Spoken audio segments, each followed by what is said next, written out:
good. Who participated today and who did not? Or I guess who did not? Yeah, I mean, that's probably the easier. I don't even know if I can name all the participants. So LeBron, Marcus, and Gabe, and Adu are all sort of under either return to play protocols or modified protocols. Starting with LeBron, kind of what do you expect out of him at the start of camp? Will he be able to participate tomorrow? Yeah, I think it's probably a little bit longer of a ramp up leading into opening night for him. Obviously, in year 23, uncharted territory here. So I felt, and talking with performance and talking with Mike and LeBron, like he probably did too much last year at camp, which was great for me as a first-year head coach to get buy-in from him. But it'll be a slower process with him leading into the first game. He's obviously got 22 years so far of wear and tear on his body. He's dealing with a little bit of nerve irritation, I believe. So we're playing the long game with LeBron. Gabe, he's just modified. He should be good to go live by the end of the week, and we expect him to be able to play Friday. And that's just, again, the management of his knee. And we did last year as well. Marcus just dealing with a little bit of Achilles tendinopathy. He's been in a slow ramp up. He was a modified participant, nothing live today. We expect him to be fine by the week. And then Adu, I think, gave you guys all the information himself yesterday. Coach, from the players that did participate, who stood out to you? Luka was pretty good. I think a lot of times in camp, right, you're doing a lot more drills and you're doing games with constraints. We did 2 5-minute scrimmages at the end. So call it, 45% of the time was drills, 55% of the time was live, but a lot of the live. And like you're at the Athletic, what was your first practice like as a Laker? Obviously got some pretty good work in.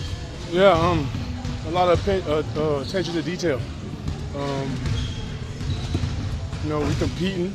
A lot of guys came in to camp into shape, so everything really was going smoother. I think the coaches like it. JJ liked to practice a lot, and I was just competing and being vocal from day one. So I like it.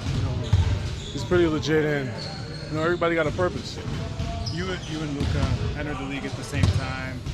Spent draft night together at the hotel before you guys made it to the arena. What was it like finally practicing with him as a teammate? I don't even know, like something we spoke about or we thought about. You thinking what I'm thinking, and it finally came to life almost in a way. Coming up as draft prospects and finally here in 8 years in. It's our 8th year together. So it's actually pretty cool to be this young in our age and finally link up and to work together and just be a vocal point of the team. What do you need from the coaching staff and the teammates during the preseason to be as prepared as possible for opening night? What do I need? Yeah, or what are the things that will help you be as prepared as possible for opening night? I don't know. They already gave me open arms and the city already welcomed me. I don't even know what I need. I already got everything I need. I just made sure of my endurance and I'm ready to play and compete and ready to do whatever I'm told, basically. Whatever the team needs, I'm here. DeAndre Bradton from LA Times. How do you normally use preseason practices and games to ramp up for the regular season? That's how you get the rust off. That's where you let the reps remove doubt. Anything you need to shape up or polish up a little bit, this is where you get it. Get in the lab and you get it out your system. Watch film and get closer with your teammates and work on your conditioning. Just being available and knowing the task ahead and what the coaches want for the season. Edwin Garcia, screen and roll. I see the shirt obsession. JJ just mentioned that's going to be kind of a theme this season. What does that word mean to you in a basketball context? Obsession about your craft. I'm obsessed about my craft being better and just bringing the best contribution to the team. Holding my end of the bargain. Putting work in where there's no questions asked really. Walking in the building and just setting the tone, being a great teammate, just being coachable. DeAndre, Kobe Price, OC registered. JJ's mentioned wanting to get to offense earlier. He said that you guys are able to do that in the 3-on-3 and 5-on-5 action. Just how does that fit? How You said what?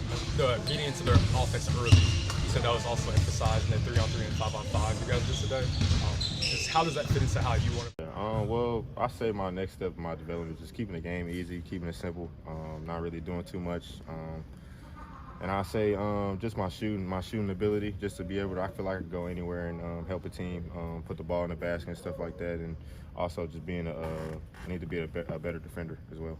Well, we got some of the best players that ever played the game here, so, obviously I'm not going to come in here trying to, whoop-de-doo and do everything and stuff like that. So, it's definitely going to be very quick decisions, quick decision making, and I understand that, and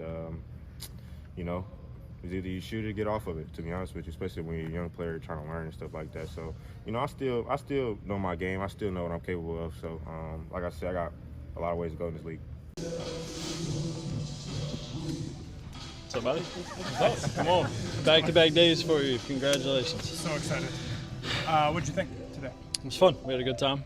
Competed. Got after it. Like I said, it's fun. LeBron, JJ told us LeBron is, the plan with him is to be a little more conservative, to take like a longer ramp up.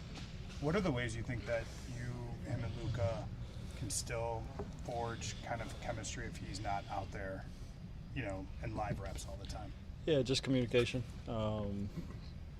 Have, good dialogue back and forth, what everybody likes, what, we think we can do to be successful. I mean, with him being one of the highest IQ guys to ever play the game, I think it's not that hard to, piece it in, even if he's not out there right now.